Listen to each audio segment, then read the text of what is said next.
Hey guys, welcome back in. It's been a hot minute. I've missed you. I'm glad you're here. Not sure if you've missed me. That's irrelevant. Anyways, my name's Eli, and I'm here today to talk to you about player treatment.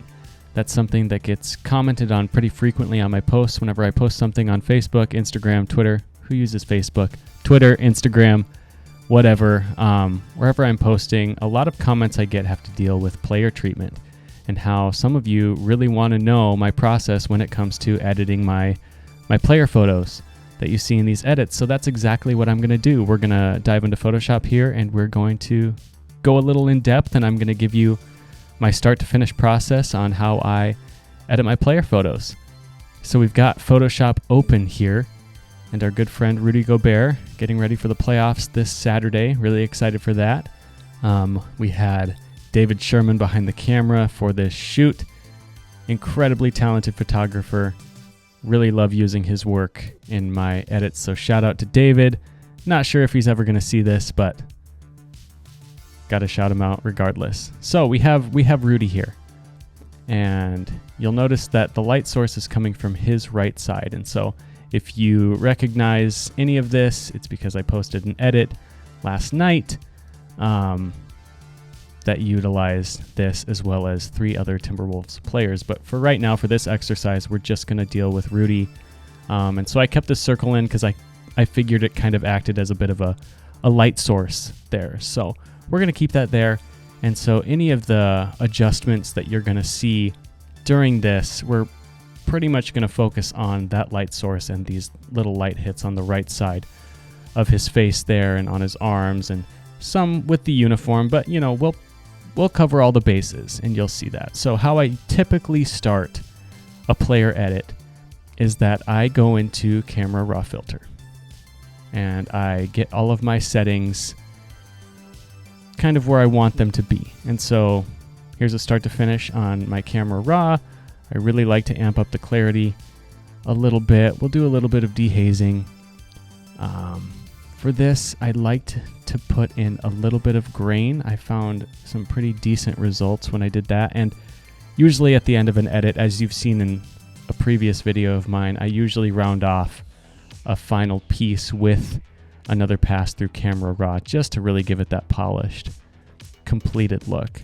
So for this, I'll bring the highlights down and increase the shadows so we can bring those darks out, decrease those highlights, because we'll really amp up the highlights. And I've found that decreasing those highlights really allows to get the best result. But again, it is your world. You can do this however you want. I'm just showing you kind of how I do things in Photoshop when I approach kind of how I do things when I go about my player treatment style, things like that. So I think we've got a good little thing, and you can already see if I hide or if I go before and after, there's before. We're kind of just giving ourselves a pretty good baseline while also bringing in a little more texture, things like that. Stuff that I really just like to use when I'm editing.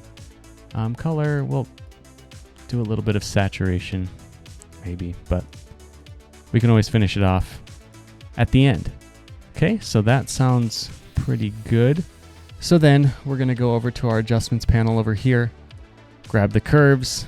I have another video out there that covers the curves tool and how you can really use it.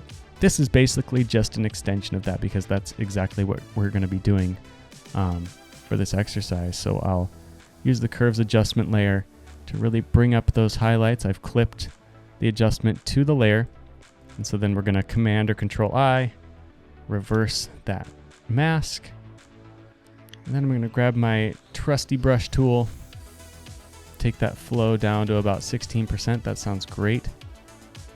Grab a soft round brush, make sure the hardness is down to 0.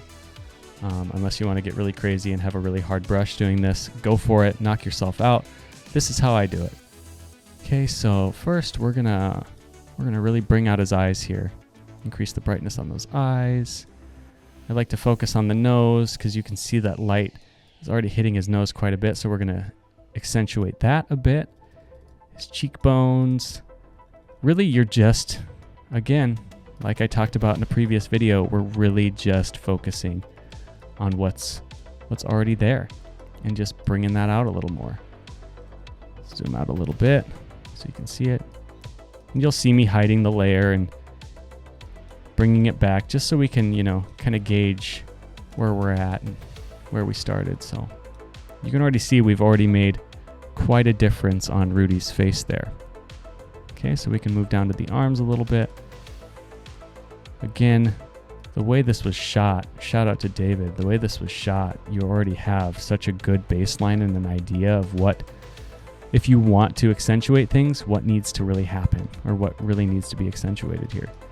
So then I'm just grabbing some jersey wrinkles, doing it like that.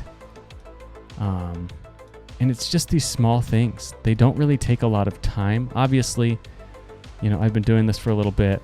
I kind of have my style figured out. I know what I like when it comes to an edit. And so it's kind of plug and play at this point. Just kind of doing the things that I've been doing for a little bit. Just achieving that style that I've, I guess, been working towards for years now. But yeah, like I said, we're just kind of going around with the soft brush and accentuating some of those highlights. We can go in here and do another pass. Since it is a low flow, you can do more passes. You can bring in a little more of that light as you go along there. So there he is with that first pass of an adjustment layer added. We'll hide it. And so you can already tell that quite a difference has been made just by doing that. For some reason, when I did the original edit, I kind of lightened up the basketball a little bit. I liked the look of it. It doesn't really make sense since there's no real light coming from that side, but again, we make the rules. You can really do what you want, what you really think looks and feels good to you. If you like it, it doesn't matter what myself or anyone else really out there has to say. If you like it, then you put it out there. Okay, so in the edit version, I didn't really do a lot of shadow work on this because I didn't really feel it was very necessary. But for this exercise, I think we can. We can do some brief shadow work, but that's basically kind of what we have. Like I said, it's a pretty quick process when it comes to, refining some of these things. But for this, we'll bring in some shadows, make it a bit more dramatic, I suppose, just for the sake of the exercise. Really accentuate some of those shadows, make it a bit darker in areas where it could be darker, just because it's fun that way. Makes the edit look more polished, more crisp, things like that. Okay.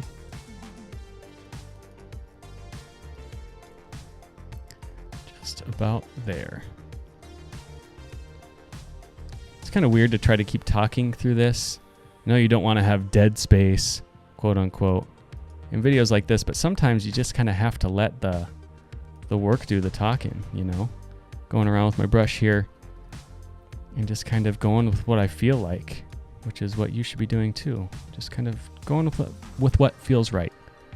Bob Ross would be so proud of me right now. Also, shout out to everyone who's supported. It's been amazing. This was something that I wanted to do for a really long time, and we're finally getting around to it. And I just wanted to extend that thank you to you guys who have tuned in, who have reached out saying how much they like the video so far.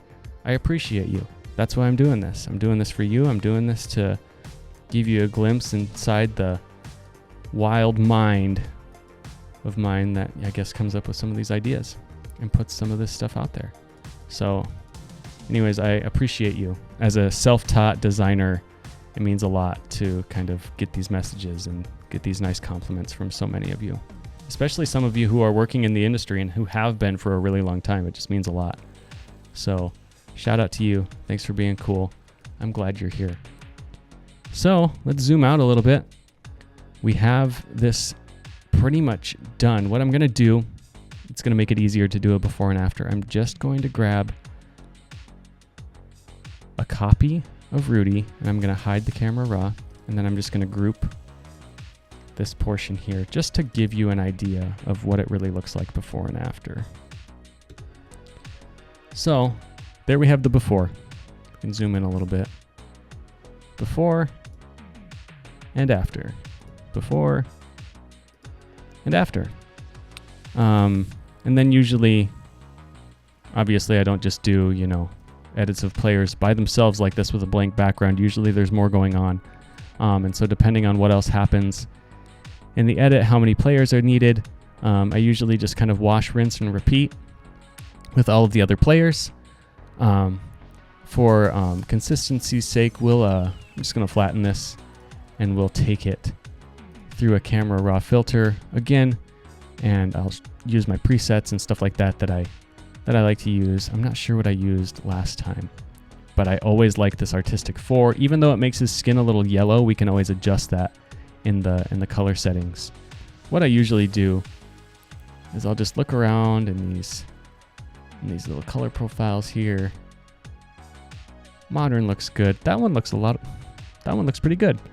Let's go with Modern 4. Okay, we'll go back. I think let's add in a little more blue here. Increase that saturation a bit. Don't really have to do a lot more in the effects column here with the textures or the clarities or anything, but I'll add a little vignette. That's always fun. Kind of a staple of mine, I guess. A little more grain, because why not? We always like texture. Color mixer. I'm gonna make his skin look a little less yellow here. Okay. That looks pretty good to me. We're almost done. You know, I sound like a broken record at this point. You know, this stuff really doesn't take a lot of time. It's just kind of knowing what tools are at your disposal and kind of knowing how to use them and how to best utilize them, you know, finding their strengths and how they best can complement your piece. And you can take as much time as you want with this. You can hit every single nook and cranny on your athletes, but for time's sake and for the sake of the exercise, you know, I'm not gonna do that with this. Increase that clarity just a bit. Go into lights. You bring out those shadows. And there you have it. That's our final piece. Let me Command Z really quick. We'll get rid of this. So that's where we were, even with all of our adjustment layers and everything added. Looks pretty cool. Really accentuates some of its features, really makes it look more like an art piece rather than just a photo of Rudy, which is also fine. But then let's bring in that camera raw. It just looks polished. It just looks really nice. Some of you might not like the style. I personally really like the style of having, you know, sharp edges and, you know, really accentuated highlights and shadows, things like that. So if you appreciated this, make sure you like the video, subscribe if you're on YouTube, DM me, let me know what you liked. Maybe let me know what you didn't like. And also let me know what you'd like to see in the future. That really helps me. I'm hoping I can get more content out more consistently. Thanks for being patient with me. We're still trying to figure out this schedule, figure out everything. I'm still learning how to record all of this, all the equipment and everything. You shouldn't see my cable management or anything. It's a mess. So for all you know, I'm a pro at this and everything looks fantastic. But thanks for being here. Thanks for checking out another episode. We will catch you all next time. Peace, guys.